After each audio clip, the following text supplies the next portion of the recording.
There are two kinds of quiet daughters in every home. The first stay silent because they obey. The second stay silent because they remember. Most parents never learn the difference. Not until the morning a folder is pushed across the table, the daughter finally raises her eyes, and the mother realizes with sudden, devastating clarity exactly which kind of daughter she raised. My name is Quinn Everett. I had just turned 18, and at 9:03 the next morning, my mother slid a manila folder across our kitchen table as casually as if she were serving breakfast. She smiled. "Honey, we need to talk about that money." My blood turned to ice. She had no idea I already knew. "Before I take you into that kitchen, hit like and subscribe. It helps more than you know. Drop your city and your local time in the comments. I read every one." Now let me take you back to October, 6 months before the morning my family discovered which daughter they had actually raised. It was a Tuesday in October, one of those evenings when the porch light comes on before dinner because darkness arrives by 5. I was cleaning my room. On the shelf sat my grandpa's old cedar box. He had given it to me on my 17th birthday, the last gift he ever placed in my hands. I hadn't opened it in months. The hinges gave a soft whisper as I lifted the lid. Inside was a pressed maple leaf from the yard behind the farmhouse, a photograph of my grandparents at their anniversary, and a sealed white envelope that felt surprisingly heavy. Across the front, in Grandpa's steady handwriting, were the words, "Open only if something feels off with your mother before your 18th birthday. Call David Caldwell immediately." I sat down on the edge of my bed. I didn't open it. Not yet.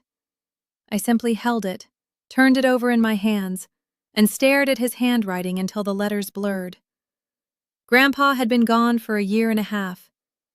Somehow he had known. He had known enough to leave a warning inside a cedar box and hope I would find it. Downstairs I heard paper, the slow, careful rustle of documents being sorted and folded. My mother's voice was low. Mark's was even lower. I couldn't make out the words. I didn't need to. I slipped the envelope back into the box, closed the lid, went downstairs and poured myself a glass of water. I never mentioned that the kitchen light was still on at 10:30 that night, when my mother was usually already in bed. Looking back, that envelope was the first weapon anyone had ever placed in my hands. I just didn't recognize it for what it was. I didn't open the letter that night. I should have. My father died when I was 10 years old. His name was Gregory Everett. He drove a silver Ford Ranger. One morning in November 2018, he never came home from a delivery run along Route 30. There was fog. There was a semi. There was a state trooper standing at our front door with his hat in his hands. My mother cried for exactly 1 week. Then she started looking for a house with a newer kitchen.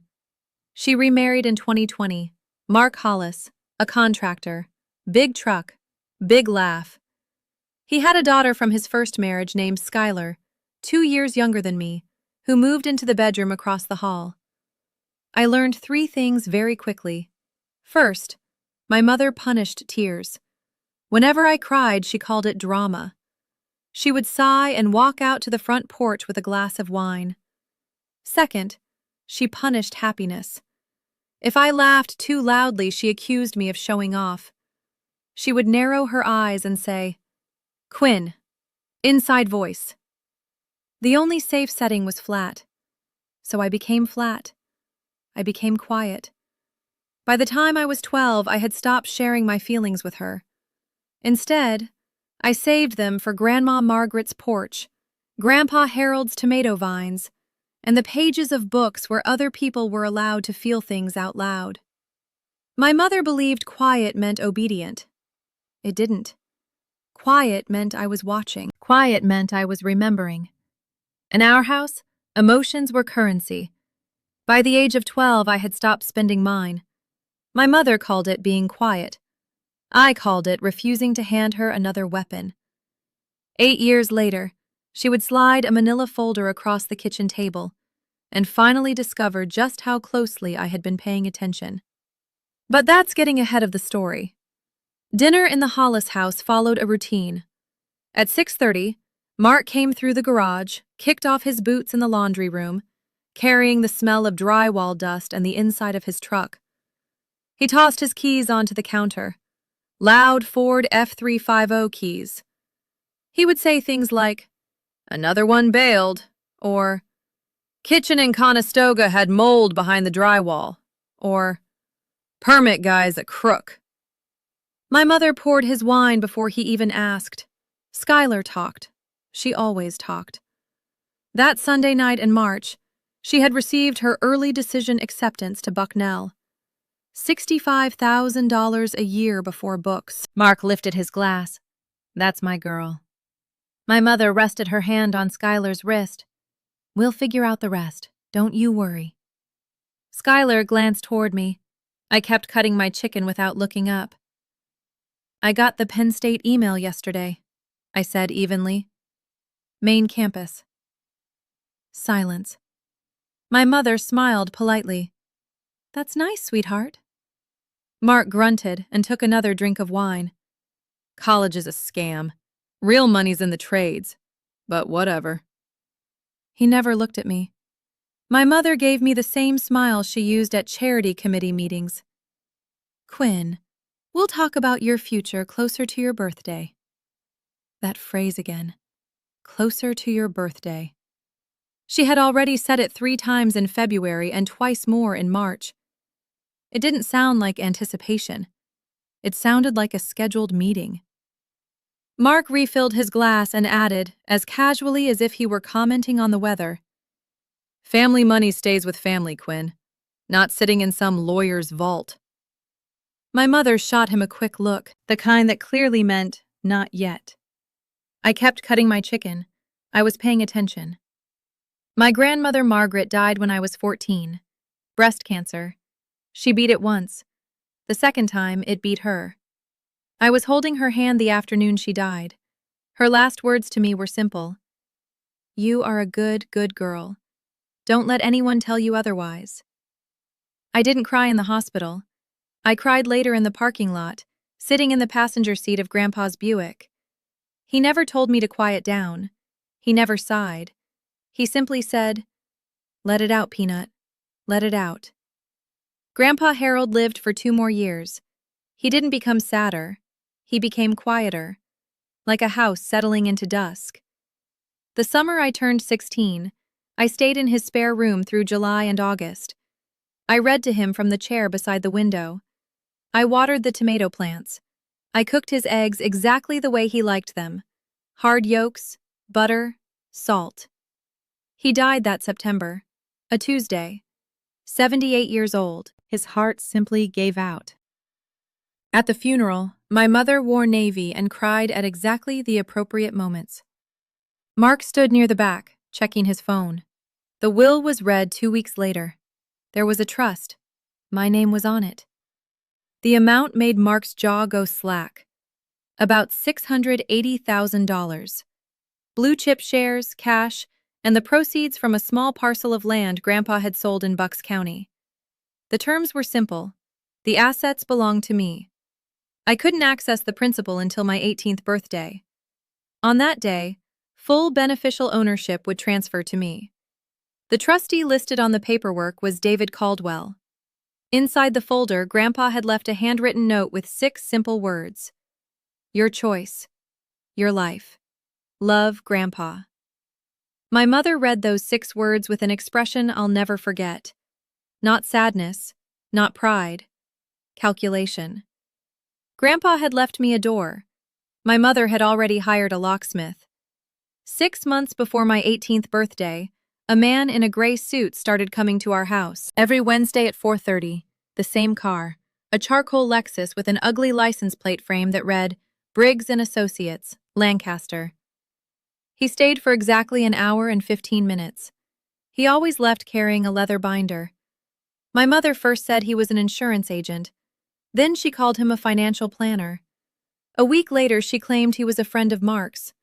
The explanation kept changing. His binder never did. One afternoon in January, I got home early from the library. My shift had been cut because of an incoming snowstorm.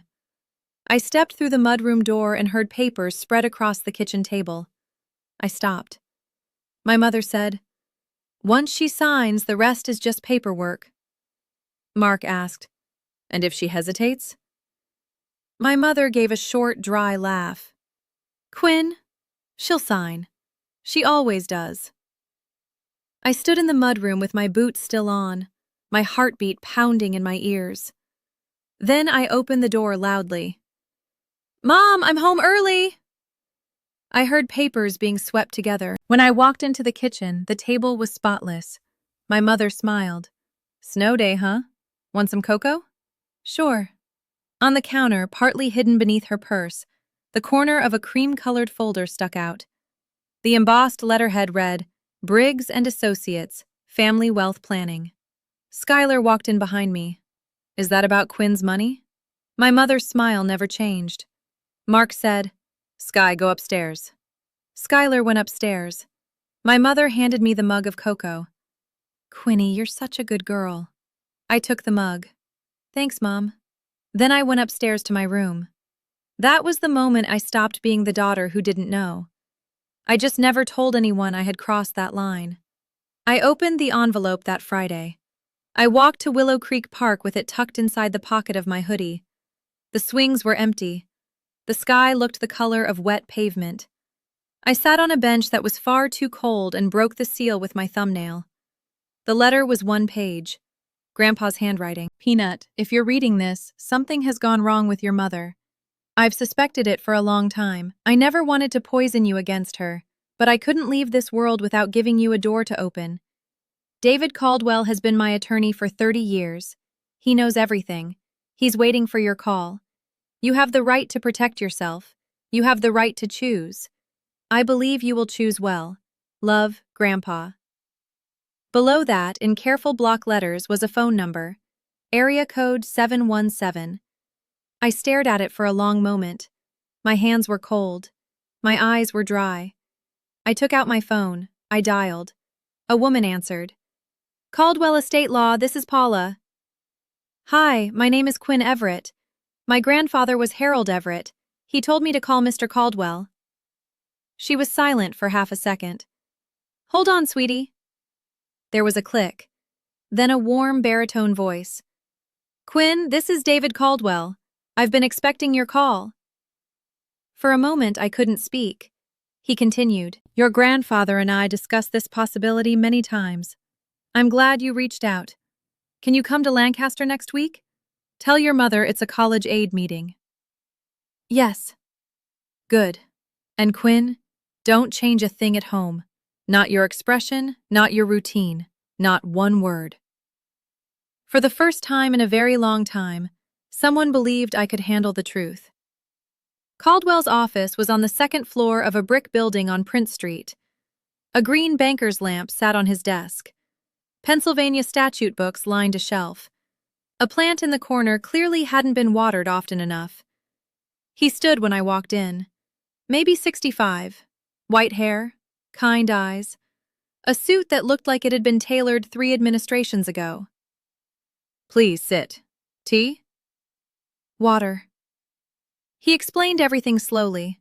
He used simple language. He wrote legal terms on a yellow pad so I could read them as he spoke. Trust. Beneficial interest. Fiduciary duty. Spendthrift. Irrevocable. At midnight on your 18th birthday, Quinn, the assets your grandfather left you become legally yours. You have options. You can leave the trust exactly as it is. You can dissolve it, or you can move everything into a new structure that you create today. What do you recommend? A new irrevocable trust with a professional corporate trustee. I work with Midland Trust Services. You'll remain the sole beneficiary. Distributions can be made for education, housing, and medical expenses. Your mother, Mark Hollis, and Skylar Hollis will be permanently excluded as beneficiaries and trustees. Irrevocable means what? Once you sign, not even you can undo it. That's the point. It protects you from outside pressure, including pressure from yourself during a weak moment. I thought about that. I thought about my mother's hand resting on my wrist, her smile, her repeated words, closer to your birthday. Okay. He nodded. He looked down at his legal pad, then back at me. Quinn, before we go any further, there's something you need to know about your mother's attorney. The plant in the corner was dying. The banker's lamp gave off a quiet hum. Outside, a UPS truck braked at the curb. Tell me. Caldwell folded his hands. Your mother has been working with a man named Lance Briggs. Briggs is a local estate attorney. He's been reprimanded twice by the state bar. He specializes in what my profession politely calls aggressive family planning. Meaning? It means he'll draft documents that most of us would refuse to touch. He opened a folder on his desk. He slid it halfway across toward me. I could read the top page upside down. Everett Family Financial Unification Agreement. Beneath it was my full legal name, Quinn Marie Everett. What does it do? It would make you a co-trustee with your mother. It would give her durable financial power of attorney, and it would assign a significant portion of your beneficial interest to a holding company called Hollis Everett Holdings, LLC. He let me read the draft. The signature line was dated February 28th, 2 months before my birthday, while I was still 17. I looked up. I'd still be a minor. Correct. Your mother's signature as your legal guardian would have been required alongside yours. That's the plan. They wanted you to sign while you were still under her legal authority, before the trust released, while you still needed her signature for everything in the eyes of the law. I carefully closed the folder. My hands were steady. That surprised me. I said 4 months. He shook his head. I'm sorry, Quinn. 4 months that we know of. 4 months of serving my mother coffee while she quietly built a cage around me. I looked at him. Then let's build mine. I drove home from Lancaster exactly at the speed limit, my hands fixed at 10 and 2 on the steering wheel. I walked through the door at 5:30. My mother stood at the stove, stirring something that smelled exactly like her Sunday chicken pot pie, my favorite meal since I was 6 years old. She turned and smiled. How did the college meeting go? Fine. Good, actually. She nodded. They gave me some aid paperwork to look over. Oh, that's wonderful. Come sit. I sat down at the kitchen island. Without asking, she placed a plate in front of me. 2 scoops of pot pie, a sprig of parsley. The same careful presentation she used for church suppers. She smiled. Quinny, I was thinking about your birthday. I kept my expression calm. Oh yeah? For your 18th, we should do something with just the family. A special breakfast, just us. Pancakes, your favorite. That sounds nice, Mom. And maybe we'll talk about some grown-up things. You're a woman now. From the living room, Mark's voice drifted over the television without him even turning around. Yeah, grown-up stuff. Skylar walked into the kitchen, grabbed a plate, and asked, What grown-up stuff? My mother answered brightly, Nothing, honey, just family planning. Skylar rolled her eyes. Sounds boring. It will be. I took a bite of the pot pie. It tasted exactly the way it always had. Butter, pepper, thyme. My childhood on a fork. Pancakes sound great, Mom. I even smiled. Caldwell had warned me. Don't change a thing. Not your face, not your schedule, not one word. So I didn't. I remained the quiet daughter she believed I was. I just happened to be the quiet daughter who also had a lawyer. We met 2 more times before my birthday. There was always a cover story, a college tour, a financial aid appointment, a library research trip. Caldwell was patient. He explained money in a way that made it seem like plumbing instead of magic. Not morality, just pipes and valves. Together we chose a name for the new trust. He asked, Most people name trusts after themselves. What would you like to call yours? The Margaret Trust. He wrote it down. He never asked why. We built it piece by piece. Corporate trustee, Midland Trust Services, a Harrisburg-based firm with a spotless 40-year record. Beneficiary, Quinn Everett, and, if any existed, her direct biological descendants in perpetuity. Permanently excluded from serving as beneficiaries or trustees, Caroline Everett Hollis, Mark Hollis, Schuyler Hollis, and any entity in which any of the three held equity. Authorized distributions, tuition, reasonable housing, medical expenses, emergency living expenses, discretionary distributions subject to trustee approval, spendthrift clause. No creditor could attach the assets. No one could pressure me into making a lump sum withdrawal for someone else's benefit. Irrevocable. No amendments, no termination, no reversal. Caldwell looked at me. You understand this protects you from them. It also protects you from yourself. If 5 years from now your mother cries exactly the right tears, you still won't be able to undo this. That's intentional. I know. Good. Most 18-year-olds don't. I practiced signing the documents twice in pencil. Then we scheduled the official execution. April 15th, 2026. 12 o'clock and 1 second. My birthday. The notary would be ready. The trustee would be ready. Caldwell also scheduled a phone call for 9 a.m. the following morning. On speaker, if I wanted it. It's your moment, Quinn. Use it however you need to. The week after that meeting, Aunt Beth called unexpectedly. Or maybe it wasn't unexpected at all. Quinny, Pittsburgh calling. You got a minute? I stepped out into the backyard. The air smelled like fresh spring grass. I heard from David Caldwell that you've been asking questions. He told you? He told me you called. He didn't tell me why. I can make a pretty good guess. Beth was my dad's younger sister, 48, an ICU nurse. She and my father had always been close. She and my mother never were. Quinn, I should have told you this years ago. I'm sorry. I stayed quiet. Your father tried to change his will before he died.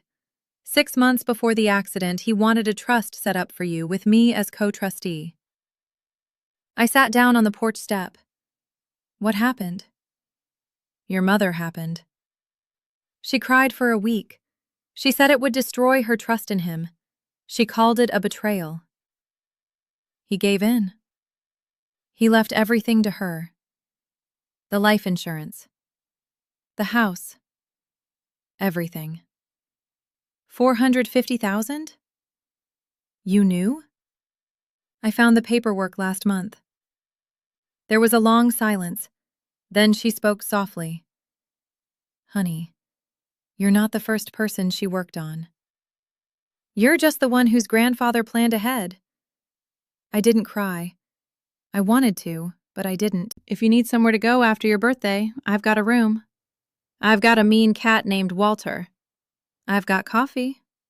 You're welcome to stay as long as you need. Aunt Beth, what day is it there? She laughed gently. Thursday, Peanut. Same as where you are. I might take you up on that room. The Sunday before my birthday, my mother made pot roast. Her something big is coming meal. Mark lit candles. Schuyler placed her phone face down on the table. Halfway through dinner, I asked a question, casual, curious, in the voice of a daughter simply looking for advice. Mom, what's the difference between a trust and a family account? She lit up like a porch light. Oh, honey, trusts are complicated. They can fall apart if they're not managed by family who truly cares. Mark nodded. Lawyers bleed them dry. Saw it happen to Gus Trainor's mom. My mother added, You'd be shocked. Fees, delays, they nickel and dime you. Huh. That's scary. That's why family accounts are better, she said. Shared goals. No strangers. Just family. Mark added, Family money belongs in family hands, not with some corporate trustee up in Harrisburg. The word corporate gave him away. I'd never used that word in front of him. Neither had my mother. But Briggs would have. Huh. Skylar spoke without looking up from her plate. Mom says the money was supposed to be all of ours anyway. Silence. My mother's fork stopped halfway to her mouth. Mark spoke too loudly. Sky, honey, eat. My mother recovered almost instantly. Sky just means family is a team, sweetheart. That's all. Oh, of course, Mom. This roast is amazing. I reached for the potatoes. I passed the gravy. I kept wearing the face of the quiet daughter who knew nothing. Inside my mind, I was taking notes. Skylar knew. Maybe not every detail, but she knew the outline. Enough to understand what mattered. My mother had told her enough to make sure she behaved on a certain morning in April. 4 days now. I was counting. 2 days before my birthday, my mother announced an early birthday dinner at Willow Creek Country Club. I had never agreed to it. 15 people. The pastor and his wife, Mark's business partner, Ron, 2 neighbors, Donna, my mother's co-chair from the women's circle. Skylar wore a pink dress. Mark wore a navy blazer stretched tight across his shoulders. The club's private dining room had green wallpaper and a chandelier large enough to feel like a small car hanging from the ceiling. The waiters wore white gloves that made me feel sorry for their wrists. My mother stood as dessert was being served. She tapped her wine glass with a butter knife. I'd like to propose a toast to my brave girl, who's going to make such smart decisions tomorrow. 15 people raised 15 glasses. I raised mine too. I smiled. Thank you, Mom. Across the table, Mark caught my eye. He lifted his wine glass toward me and silently mouthed, "Big day." I smiled back. 3 tables away, a man sat alone with a Caesar salad. Mid-50s, thinning hair. A ring with a stone far too large for his finger. A leather briefcase rested against his chair. He looked up. He looked at Mark. He gave a small, practiced nod. Mark nodded back. I didn't recognize the man's face yet, but I recognized the briefcase. I recognized the posture of someone who billed by the hour and expected to be paid. Lance Briggs was already at my birthday dinner. 1 day early. Waiting. Pastor Lowry lifted his glass and said a few kind words about my late grandfather. I smiled and thanked him. Grandpa had written, "Your choice, your life." I raised my glass with everyone else. Then I drank the wine. April 15th, 2026, 11:47 p.m. My bedroom door was locked. My laptop sat open. 3 freshly sharpened pencils rested on my desk even though I didn't need them. I was wearing gray pajamas, plaid pants, and slippers. I wanted my signature to come from the same version of me who had slept in that room every night. At 11:52, Caldwell joined the Zoom call. White hair, blue tie, the familiar green banker's lamp behind him. At 11:54, a woman from Midland Trust Services joined. Her name was Priya Desai. Happy almost birthday, Miss Everett. At 11:56, the online notary joined. Commissioned in Pennsylvania, camera on, identity verified. 11:59. Caldwell asked, "Ready, Quinn?" Yes. 11:59:40. 11:59:55. The cursor blinked inside the signature field. 12:00:01. I slowly typed my full legal name. Quinn Marie Everett. Every letter was deliberate. The notary confirmed. Priya confirmed. Caldwell watched the screen carefully. At 12:02, the system prompted me to authorize the asset transfer. I clicked Approve. The 2-factor authentication code was accepted. At 12:03, Priya said, "Initiating wire." At 12:04:02, she smiled. "Confirmed. Funds received. $681,412.90. The Margaret Trust is funded. Fully executed. Irrevocable. Caldwell looked directly into the camera. Happy birthday, Miss Everett. The world is yours now. Only then did I realize I had been holding my breath for nearly a full minute. I finally exhaled. Thank you. Get some sleep if you can. Expect my call at 9 tomorrow. One by one, they disconnected. The Zoom window fell silent. Downstairs, somewhere in the dark house, the refrigerator hummed. I closed my laptop. I sat there for a while. My hands tingled. For the first time in 6 months, I felt tired. I lay down. And I slept. Let me pause here for a second. If someone in your family has ever asked you to sign something you didn't fully understand, drop the word "rooted" in the comments. I want to know how many of us there are. I read every comment later tonight, I promise. Because what comes next isn't the ending. Not even close. I still had to walk downstairs the next morning. I still had to sit across the table from the woman who had spent 4 months preparing documents about me. And she still believed she was going to win. Back to the story. 7:30 a.m., April 16th. I woke up before my alarm. I took a 6-minute shower. I dried my hair halfway. I put on a cashmere cardigan the color of fresh butter. Jeans. My grandmother's gold stud earrings. No makeup. I stood in front of my bedroom mirror. Out loud, I said, "Quiet, daughter." I looked exactly like her. I went downstairs at 7:45. The kitchen smelled like pancakes. My mother stood at the stove wearing her pink quilted robe. Her blonde hair was pinned back the way she always wore it for brunch. She turned and smiled brightly. "There's my birthday girl. Happy 18th, sweetheart." She hugged me. The embrace lasted about 3 seconds longer than her hugs usually did. She smelled like Estee Lauder and bacon grease. Mark sat at the table wearing a polo shirt.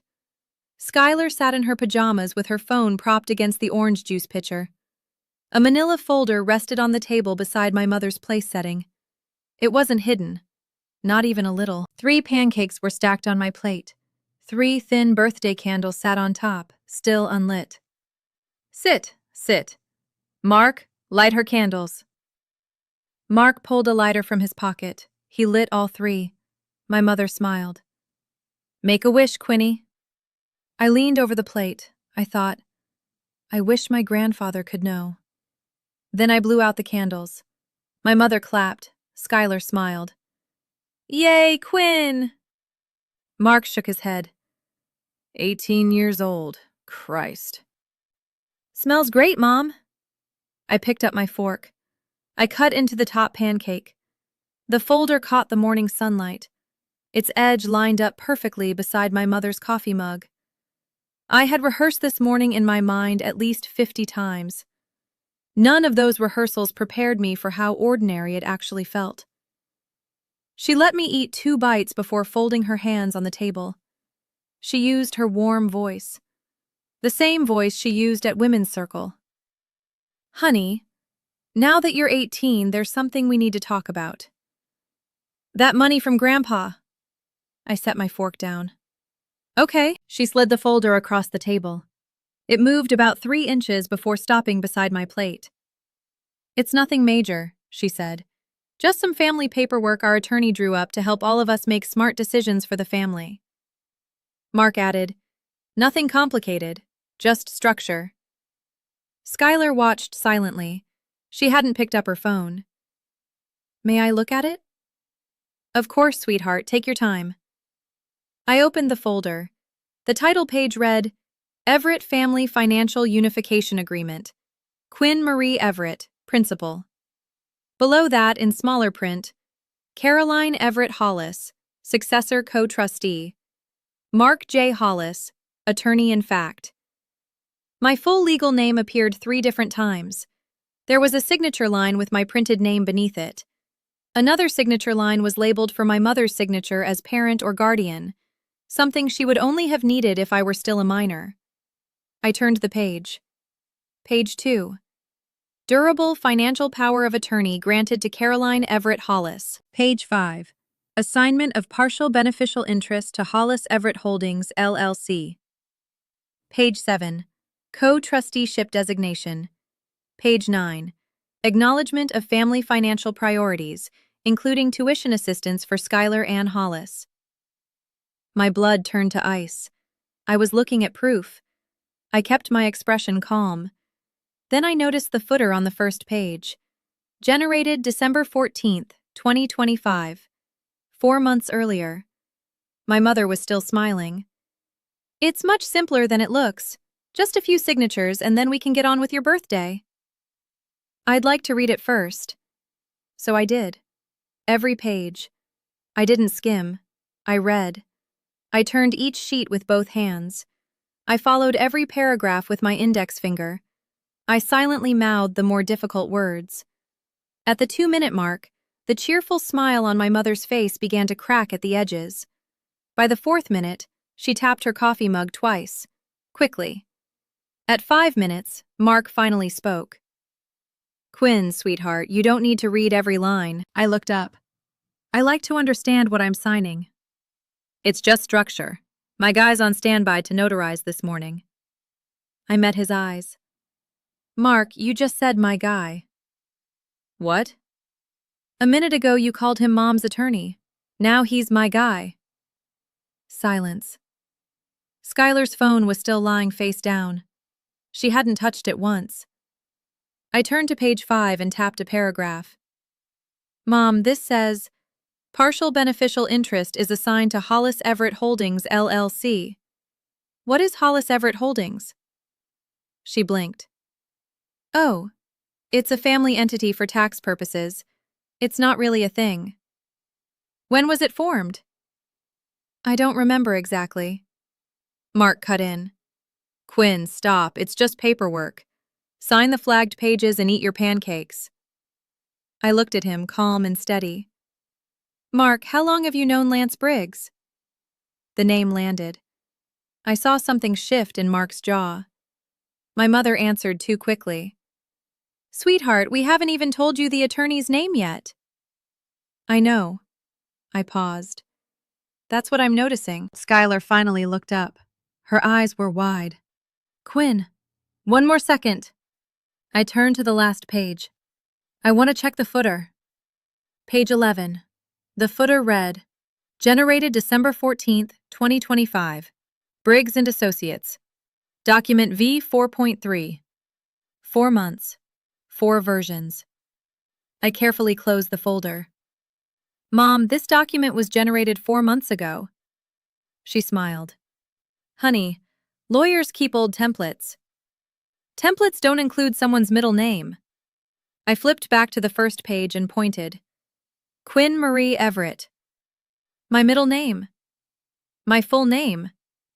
This document is mine. 4 months ago. My mother's mouth opened, closed, then opened again. We've been planning for your future for months. That's all. That's what good parents do, sweetheart. Mark's voice had lost every trace of warmth. Quinn, sign the pages. I looked at him. Mark, your lawyer's name is on the letterhead. Briggs & Associates. Lancaster. I saw your attorney at the country club Monday night. Navy blazer, Caesar salad. Skylar inhaled sharply. Mark stared at me. Quinn, don't get cute. I'm not being cute. I rested my hand on the folder. I'm reading. My mother tried again, this time with a wounded voice. Quinny, honey, this is for your protection. You don't understand how taxes work. You don't understand what happens when someone your age inherits this kind of money. There are sharks out there. I didn't say no, Mom. I said I want to understand. There's nothing to understand. It's family. Just sign. I nodded once. Before I sign anything, I'd like to have our family attorney on the phone to explain it to me. I said the word our gently. That single word broke her expression. Her smile froze. Her eyes flickered. Fast. Panic. We don't need Caldwell for this. My guy can explain everything just fine. I waited. I let the silence do its work. Then I spoke. Mom, I never told you who our family attorney was. The kitchen went quiet, the way kitchens do when the refrigerator stops humming and no one has spoken for a full minute. I watched my mother's face. She opened her mouth, closed it, opened it again. Quinny. Grandpa mentioned him years ago. I must have remembered. Grandpa died 18 months ago. I've never spoken Caldwell's name in this house. Quinn, stop. Skylar spoke quietly from her chair. Wait, who's Caldwell? Mark snapped. Sky, not now. She shrank back. My mother gripped the edge of the table. Her knuckles had turned white. I asked around after Grandpa died about his estate. That's all. It wasn't anything sinister. When did you ask around, Mom? She didn't answer. Was it around the time you and Mark started meeting with Lance Briggs? Quinn, please. Mark leaned forward. You little. He caught himself. His face had gone red. A vein pulsed at his temple. You think you're slick? You think you know what's best? I don't think I'm slick, Mark. I think I've been quiet for a very long time. And people confuse that with something else. Skylar spoke in a small voice. Mom, what's happening? Nothing is happening, honey. Quinn is being difficult. I looked at my mother. I'm being careful. My phone lying face up beside my plate vibrated. All three of them looked at it. The screen lit up. David Caldwell, Esquire, 9:03 a.m. The last bit of color drained from my mother's face. I picked up the phone. I looked at her. Then at Mark. Then at Skylar. Do you mind if I put him on speaker? Mark half rose from his chair. Don't answer that. I think I will. Quinn. Quinny. Wait. Mark's voice grew louder. Quinn, sit down. I looked at him. I am sitting down, Mark.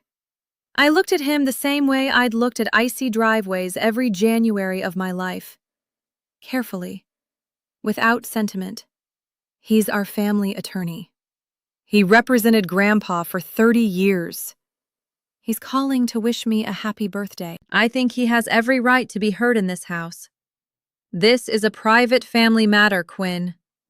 You invited an entire country club to hear your toast 2 nights ago, Mom. She had nothing to say. I pressed the green button, then the speaker icon. I set the phone face up on the table between the folder and the maple syrup. Mr. Caldwell, you're on speaker. I'm at the kitchen table with my mother, Mark Hollis, and my sister, Skylar. His voice filled the room. Calm, steady. The voice of a man who had handled conversations like this in many kitchens before, and knew exactly how to handle this one. Good morning, Quinn. Happy birthday. I hope I'm not interrupting breakfast. You're not. We were just beginning a conversation about money. I see. Good timing, then. Skylar stared at the phone. Mark stared at my mother. My mother stared at the manila folder as though it had bitten her. Caldwell continued. I wanted to formally confirm something with you, Quinn, for the record. He paused. I could hear a page turning in his office. Then he asked, Are you ready? Yes. Without rushing, Caldwell spoke clearly. I'm calling to confirm that the asset transfer we discussed was completed successfully at 12:04 a.m. last night. The Margaret Trust is fully funded. The trustee is Midland Trust Services. The transaction is legally irrevocable. The sound that filled the kitchen wasn't a sound at all. It was the absence of one. My mother's fork slipped from her hand and landed on her plate with a small, clean clink. Mark's hands, which had been resting flat on the table, slowly curled into fists. Skylar looked around, confused.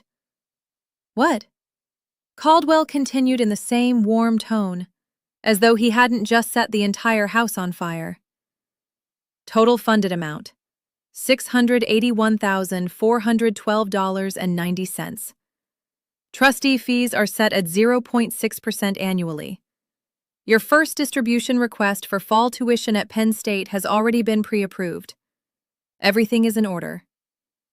Mark's voice came out strained. What trust? Caldwell replied. The Margaret Trust, Mr. Hollis. Named, I believe, after Quinn's late grandmother. It was established last night. My mother stared at me. Quinn, you didn't. I met her eyes. Mom, I did. Schuyler looked from one of us to the other. What does that mean? Caldwell answered gently.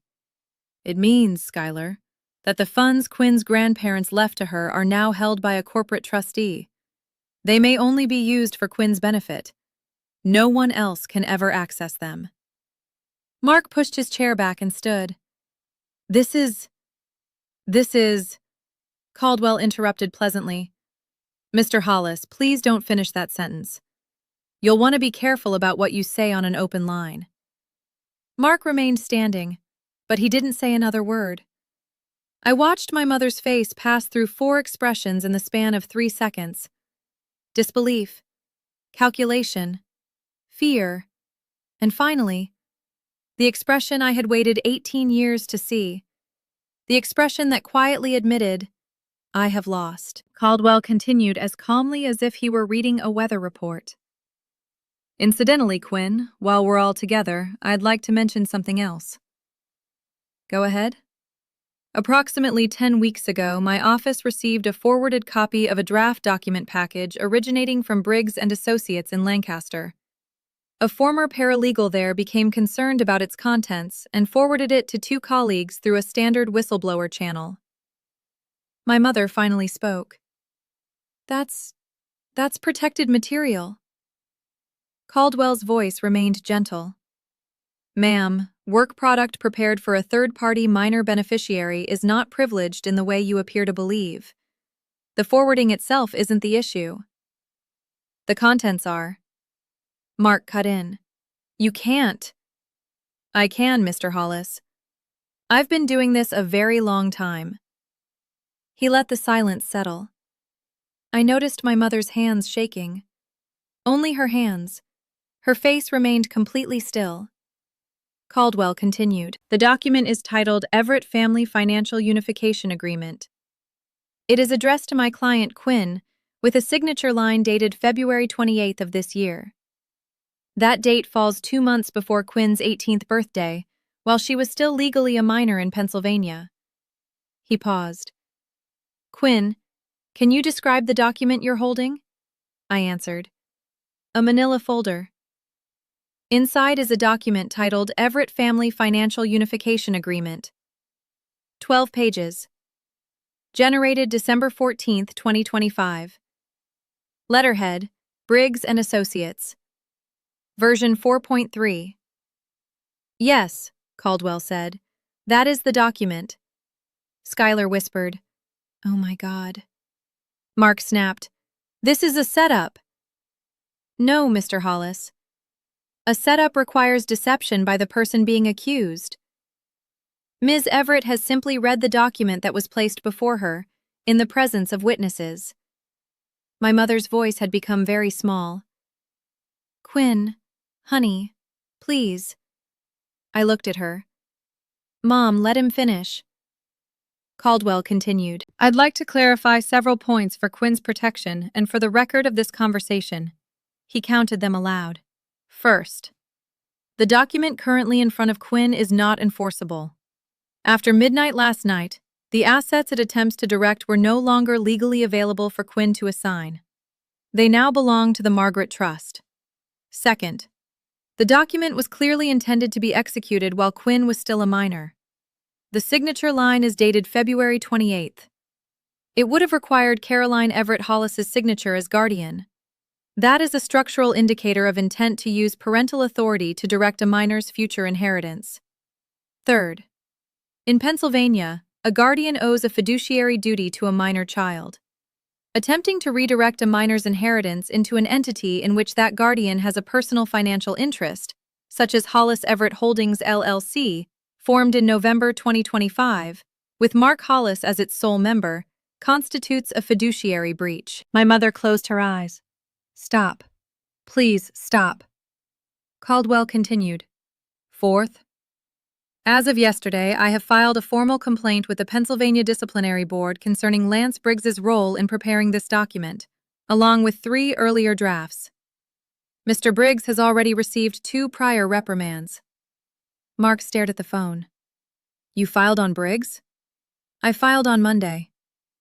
Mr. Briggs was notified yesterday at 4 p.m. I don't expect he's answering calls today. The manila folder on the table looked different now. Smaller, sadder, just dead paper. I looked at my mother. Mom. Look at me. Slowly, her red eyes lifted. Did you know what he was drafting? Quinn. Yes or no? She swallowed. Yes. I knew. Skylar made a sound I had never heard from her before. Mark slammed his palm onto the table. The salt shaker jumped. Skylar jumped too. He turned toward my mother. You did all this behind our backs? I looked at him. Then I answered in the same tone someone might use to correct a dog in a kitchen. Mark. I did it in front of a licensed attorney. At 12:01 a.m. On my 18th birthday. With full legal capacity. You spent 4 months doing your part behind my back. While I was still 17. His face turned deep purple. The vein at his temple stood out. We raised you. Mark, you moved into this house when I was 12. What you raised was Skylar's branch. Not me. My mother flinched. Skylar let out another small sound. You ungrateful. Caldwell's voice cut cleanly through the room. Calm, sharp. Mr. Hollis, I'd advise you to take a breath. This conversation is being documented on my end for my client's protection. Mark stopped. He sat back down heavily. He stared at the wall. Mr. Caldwell. Thank you. You're welcome, Quinn. One more thing. May I read something into the record? Please. I opened the folder again. I turned to page 9. Then I read aloud. Acknowledgement of family financial priorities, including tuition assistance for Skylar Ann Hollis at Bucknell University. I looked at Skylar, then at my mother, then at Mark. So, the whole thing was to pay for Skylar's school? No one answered. No one denied it. No one admitted it. I closed the folder. I'll be keeping this. My attorney has requested a copy. My mother whispered, Quinn.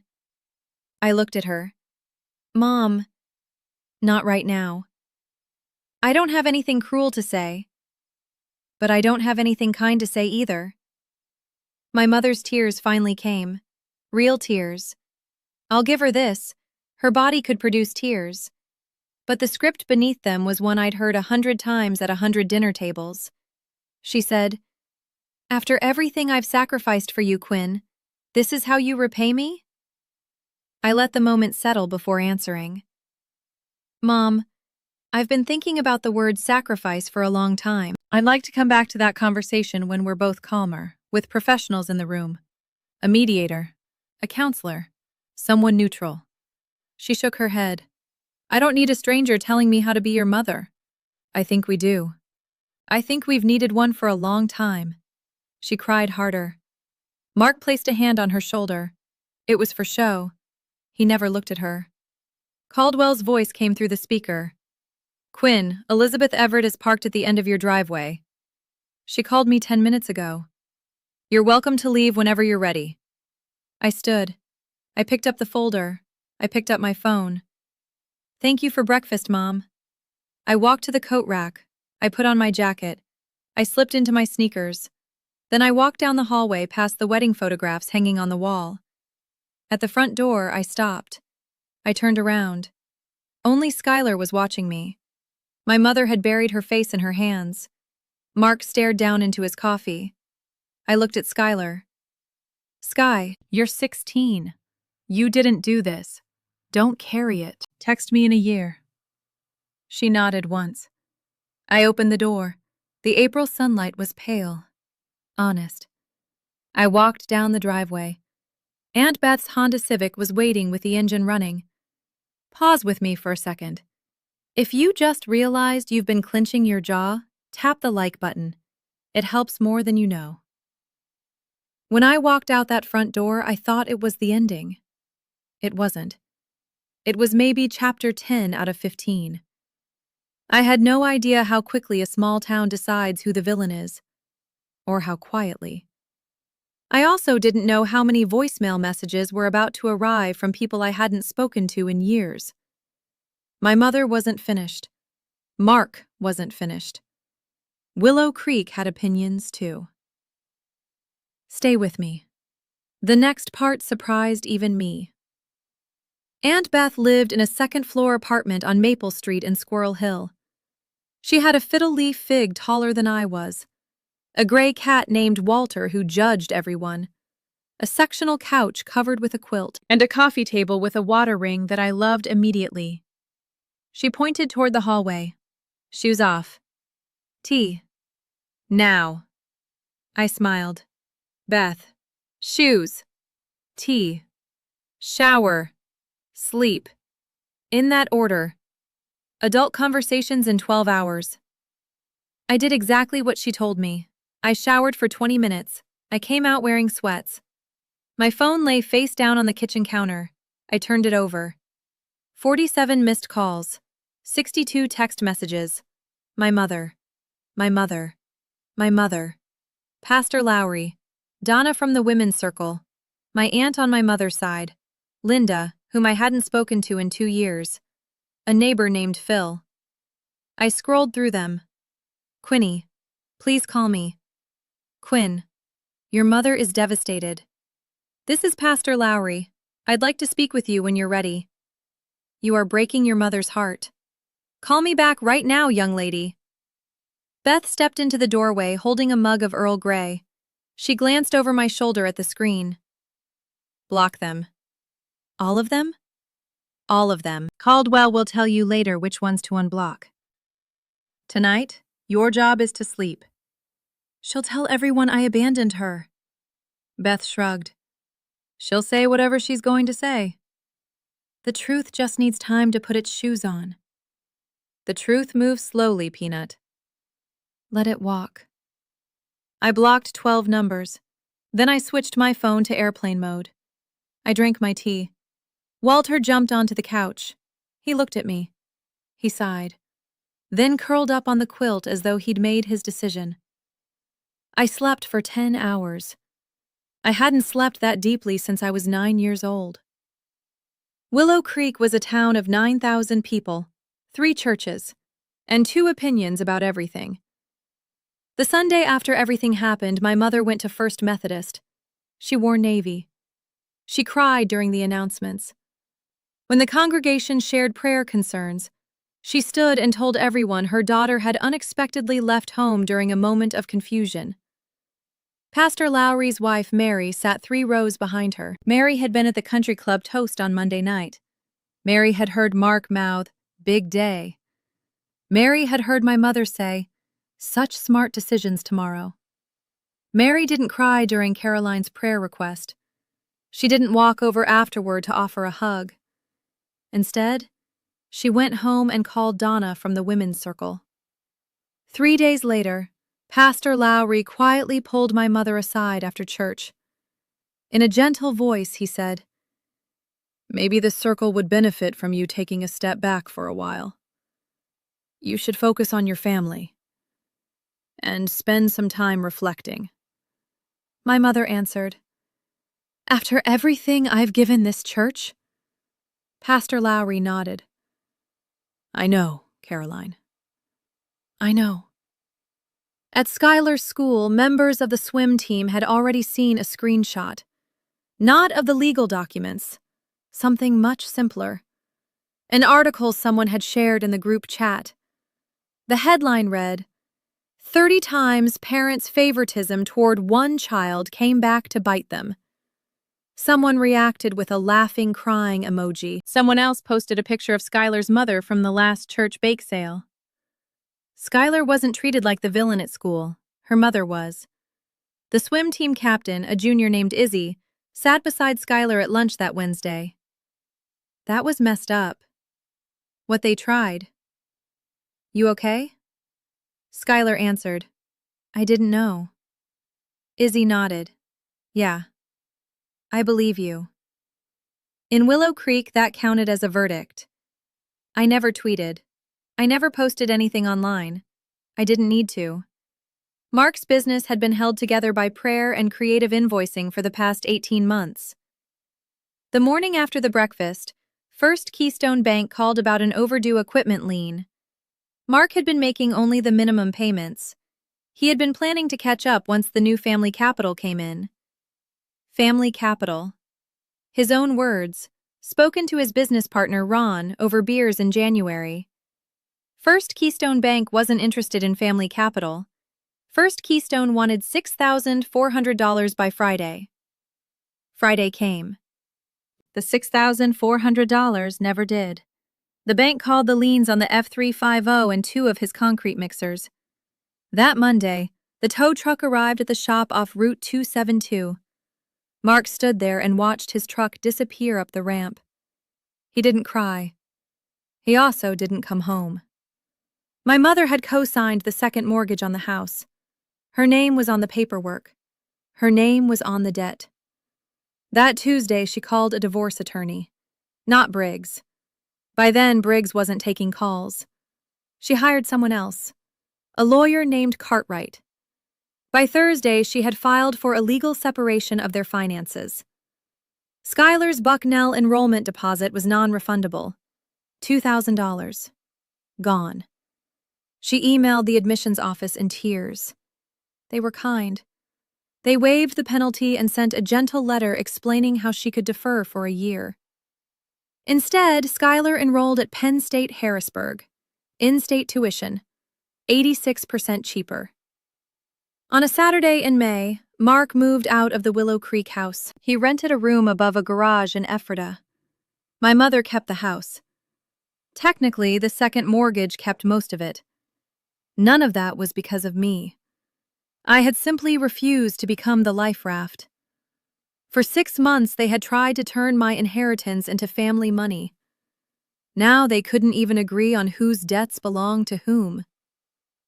Caldwell's complaint against Lance Briggs reached the Pennsylvania Disciplinary Board in late April.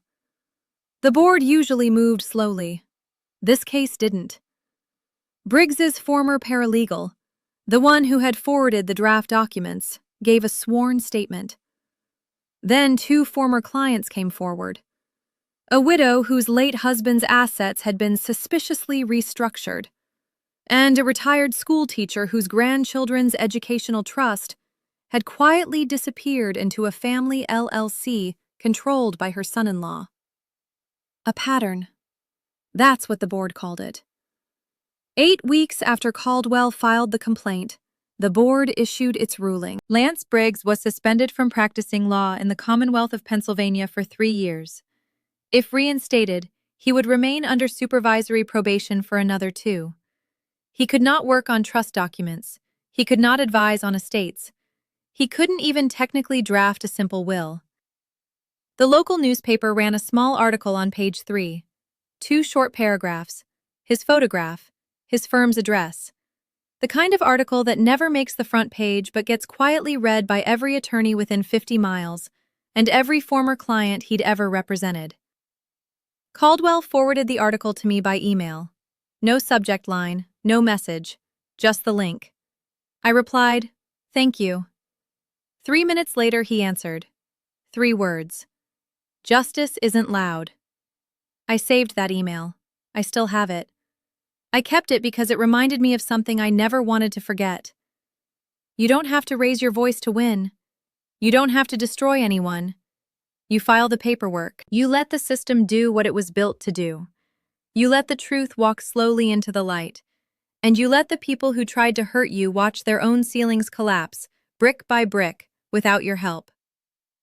Skylar texted me on a Tuesday near the end of May. I was sitting at Aunt Beth's kitchen table in Squirrel Hill, working on my Schreier Honors College application essay. Her message read, "I didn't know she wanted all of it. I thought it was just some for my tuition. I didn't ask her to, I swear." I read it 3 times. I didn't answer right away. Beth walked past, looked at my face, and said, "Skylar." I nodded. She shrugged. "Take your time." Or don't. Either is fine. I waited 3 days. On Friday evening, I finally replied. "Sky, I know. She told you what she needed you to believe. The planning was hers, not yours. You're 16. You were in the kitchen, not behind the paperwork." 3 dots appeared, then disappeared, then appeared again. Finally, she wrote, "I'm sorry." I answered, "I know." Then I added, "I'm not angry with you. I'm not ready to be around Mom for a while, but I'm not cutting you off." She replied, "Okay." I wrote, "Coffee in a year. When you're 18 and on your own. I mean it. I'll drive." She answered, "Okay, Quinny." She hadn't called me Quinny in 3 years, not since Grandpa died. I set my phone down. I looked across the room at the fiddle-leaf fig. Beth walked in carrying 2 mugs. She sat across from me and slid one toward me. "How's the kid?" "Scared. Lonely. She'll be okay." Beth nodded. "You're not responsible for making sure she's okay." "I know. But I can leave a door open." Beth gently tapped her mug against mine. Earl Grey against Earl Grey. "Your dad would have liked that." "Holding a door open?" "Yeah. I think he would have." August arrived. My Penn State packet came in the mail. Room assignment, floor plan, meal plan brochure, a checklist of everything I should bring. Beth and I packed her Civic on a Saturday morning. The trunk first, then the back seat, a quilt, a bag of books, Grandpa's desk lamp, the cedar box, carefully packed inside a padded case. Grandpa's letter rested in the glove compartment, still folded. The paper softer now from being held so many times. Beth drove the 200 miles. We listened to Linda Ronstadt. We stopped at a roadside diner for grilled cheese sandwiches. State College was warm, green. The dorm smelled like fresh paint and popcorn. My roommate's name was Maya, Dominican-American, from Philadelphia. She laughed loudly. She had sunflower-patterned bed sheets. She hugged me within a minute of meeting me.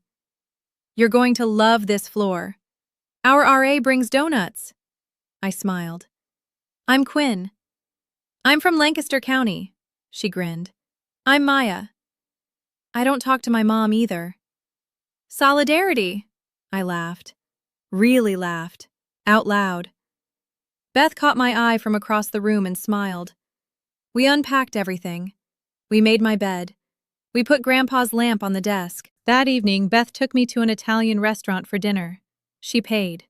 Then she smiled. "The Margaret Trust is technically paying. But I want the receipt." "Beth." "Quinn. You didn't cost me anything. You gave me back someone who looks just like my brother around the eyes.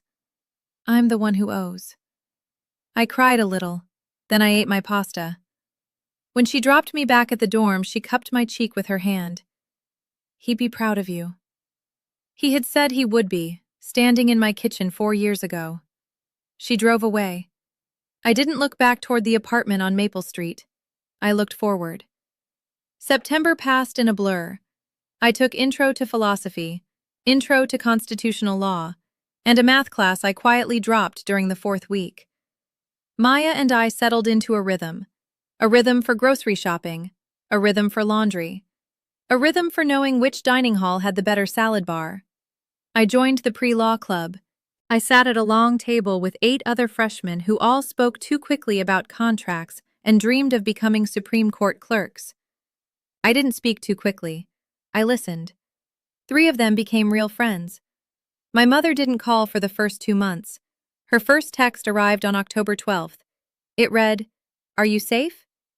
No punctuation, no question mark. I read it twice. I didn't reply. The second text came 2 weeks later. It said, "I miss you." I didn't answer that one either. Beth called every Sunday. We talked about Walter the cat, about Beth's hospital rotation schedule, about the books I was reading, about the things my classes were teaching me that my family never had. One Sunday in November, Beth asked, "How's your heart, Peanut?" I said, "It's quiet." She smiled through the phone. Good quiet or bad quiet? I thought about it before answering. Good quiet. The kind I never knew existed. She said, "That's peace, honey." Peace. I sat with that word for a while. I'd spent my entire childhood being quiet, because emotions were expensive, because noise was dangerous, because laughing too loudly always became a bill my mother would eventually collect. Then, sitting in my dorm room while Maya hummed in the shower, and the first snow tapped softly against the window, I realized something for the first time. Quiet could simply mean quiet. No threat, no punishment. Just the sound of a life I was finally allowed to live. April 15th, 2027. Paterno Library, 4th floor, the window seat. The desk I always chose beside the radiator, overlooking the quad beneath a light dusting of late spring snow. I had an organic chemistry exam the next morning. I'd already closed my textbook. I'd already closed my notes. At 11:58 p.m., I opened my laptop. I logged into my Midland Trust Services account. Quarterly statement, April 1st through April 15th. The Margaret Trust. Value, $729,448 and change. Up 7.2% year over year. Distributions issued. Tuition, housing, fall textbooks, a small allowance for winter clothing. Next scheduled distribution, fall tuition. August. I scrolled to the bottom of the statement. There, in small italic letters, were my grandparents' names. Harold and Margaret Everett, originators of Corpus. I rested my fingertips lightly against the screen over their names. At 12:01 a.m., exactly 1 year from the moment I had signed my name in a locked bedroom in Willow Creek, I closed my laptop. I sat quietly in the glow from the window for another minute. Outside, the snow fell so gently it almost looked motionless. I thought about Grandpa, about his 6 words, your choice, your life. I thought about my mother, and I realized I genuinely hoped she was okay. Not in a sentimental way, more like the way you hope a stranger you see on the news is okay. Then I thought about Skylar. That morning, she had texted me a photo of her first dorm room at Penn State Harrisburg, taken just 2 weeks after her own 18th birthday. She had written, "Coffee in May?" I had answered, "Yes, I'll drive." I gathered my things. I walked to the elevator. I rode down alone. Outside, in the cold, clear April night, I tilted my face toward the falling snow. I breathed out. Then I went home. If you've stayed with me this far, thank you. I know this wasn't an easy story to hear. I know some of you recognized pieces of yourselves in it. Leave just one word in the comments. Only one. What would you have done at 12:01 a.m.? Signed. Waited. Walked. I read every comment. I reply to as many as I can. If you'd like to hear the next story, the one about the aunt who waited 10 years to tell me what really happened the night my father changed his will, you'll find it linked in the description below this video. You're not dramatic. You're paying attention. I'll see you there.